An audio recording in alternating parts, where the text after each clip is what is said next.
I want you guys to save your cash. You don't need to carry that extra lens. In fact, you're not even gonna need Photoshop, because in this tutorial, I'm gonna show you guys how to create a convincing tilt shift effect directly inside of Lightroom.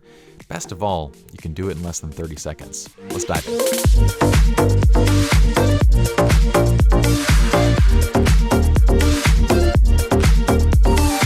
What's up, my friends? Welcome to a very cold SLR lounge. It's freezing in the studio by California standards. Now, we are no nonsense education, and by that motto, we need to dive straight in. At the end of this tutorial, I'm going to show you how we got from this raw file, which I kind of screwed up, I'll tell you about that later, to the final image. It's fine, it turned out great.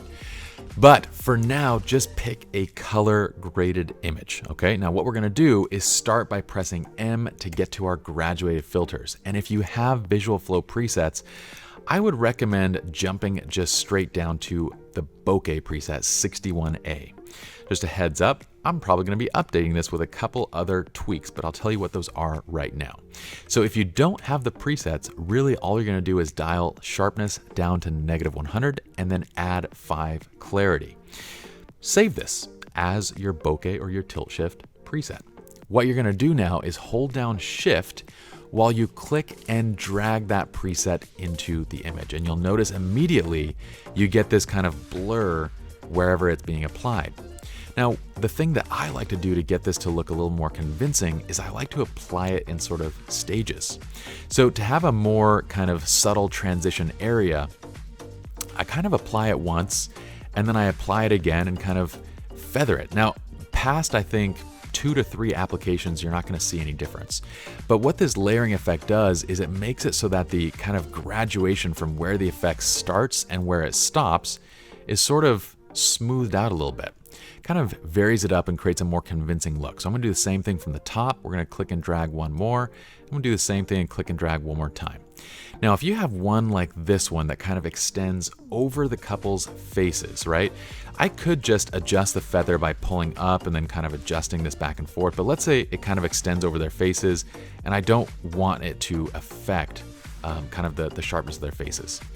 All I really need to do is press my brush option over here on the right side with that pin selected. Hold down Alt or Option and just paint this off this little area right here. So if I press O to look at my mask, all I've really done is just remove that subtle edge that's crossing over. So when I zoom in, you can tell that the couple is still sharp and in the frame. Okay. If you do not see your pins, we get this question a lot. Oh my gosh, my pins are not showing up. Just press H. H is the shortcut to hide or reveal those pins for your local adjustments. So that's it. That's how you get to that tilt shift look. And if I go ahead and I just reset that brush, you'll see here's without and here's with that effect. And it's pretty cool. One other thing that you can do to make sure that this look is convincing is start with an image that most everything is kind of in focus already. If the image already has a lot of bokeh, it already has an area in the background that's completely blurred out, this effect is not going to be that convincing. So here we shot this on a 2470, and even though we're shooting wide open, on a 2470 shooting wide, you're just not going to get that much blur. And this is what makes it convincing, because when you kind of look into these areas where that swath of focus is, I love that word, swath, then everything left to right is in focus. So everything on this line that goes straight across the image is in focus, just how a tilt shift lens would be. Now, tilt shift lens does more than just this effect. So if you need it for other reasons, then by all means. But if you're just looking to kind of add this look to your images, there you go. Now let's show you how I edited this raw file. So I'm gonna be honest, I kind of screwed this one up.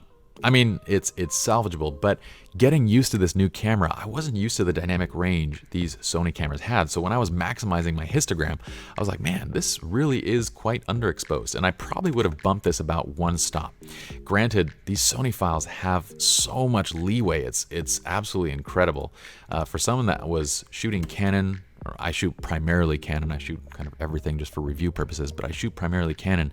It's been fantastic working with these raw files. So let's say that I'm going to go ahead and brighten up my exposure to somewhere around here. And you might be asking, well, why didn't you just shoot it this bright to begin with? Because I don't necessarily know where I want to take it in post sometimes, or sometimes I just want to have room to be able to do different things in post. So if I can save all my data and my information, I can make that decision once I get to that place. Or I can also change my mind if later down the road I want to process it a different way. So I'm going to warm this up just a bit to about right here. Now, at this point, if you were to apply a standard preset on this, so you can pick any preset that you want, I'm going to choose Visual Flow's Soft Light. The issue with most presets is they're not based on lighting conditions. This is why we went back and kind of reevaluated how we develop images to begin with, and we created Visual Flow for that lighting condition based development. And it's something we're able to put at least a patent pending onto. Because this is what makes it where when you jump from one scene to another, you're not getting consistent results. In a scene like this, where everything is heavily backlit, when I apply the preset that I want, the colors are a bit off. We also have a lack of contrast and blacks and all that kind of stuff. So all I'm going to do is flip this to the backlight for our actual base preset. And what that does is it compensates for it, and it allows me now to get to the right exposure, but it helps me to retain the contrast in the image. The colors are tweaked and adjusted to make sure that they compensate for a backlit photograph. So what I'm going to do now is go ahead and just adjust my temperature. I'm going to go ahead and just add a little bit more contrast, and that's it. That's all we did to get to this final color grade. So as you guys can see, and then all we did from there is we just applied that tilt shift effect over. That's it for this video. If you guys like our education, then be sure to check out the entire Lightroom course on slrloungeworkshops.com. Guys and gals, Lightroom is such a powerful application, and most of us are just barely scratching the surface as to what it can do. So dive into it. It's an A to Z resource that'll take you from start to finish, all the way through mastering raw processing.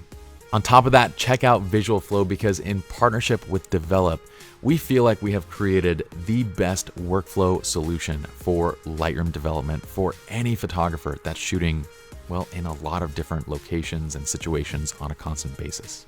All right, guys, peace. See y'all in the next video. Come in. Everybody meet Cynthia. You're live. Am I really? Go ahead and look right in there.